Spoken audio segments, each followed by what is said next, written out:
Profesoresha universitare Arlinda Kadri Shahinovic dhe avokatja Suzana Joshevska Anastasovska janë anëtarët e reja të Këshillit Gjyqësor. Shumica parlamentare sot në seancë plenare votoi për emrat e tyre me propozim të presidentes Gordana Siljanovska. Presidentja para deputetëve i prezantoi biografitë e tyre, duke theksuar se bëhet fjalë për personalitete që kanë kapacitete të dëshmuara profesionale dhe etike.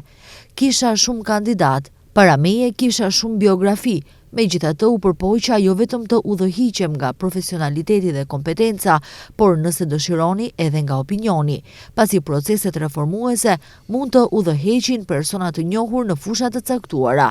Unë besoj se të dyja kandidatet nuk i propozova pasi që janë gra, ndërsa them se me të vërtet nevojitet të ndryshohet bota e menaxhimit, por para së gjithash për shkak të profesionalitetit dhe kompetencës së tyre, deklaroi Gordana Siljanovska-Davkova. Ndërkohë, kreu i kuvendit Afrim Gashi, në brifing me gazetarët, ka informuar se pas miratimit të ligjit të ri për Këshillin Gjyqësor, do të përsëritet thirrja për zgjedhjen e antarit të Këshillit Gjyqësor që vjen nga radhët e shqiptarëve. Sipas kësaj, do të tërhiqet emri i Alban Kadriut, ndërsa përsëritet procedura. Këshilli Gjyqësor është i përbërë prej 15 antarëve. 8 prej tyre zgjidhen nga radhët e gjyqtarëve. 3 të tjerë zgjidhen në kuvend me shumicë badinteri dhe 2 antar i propozon presidenti.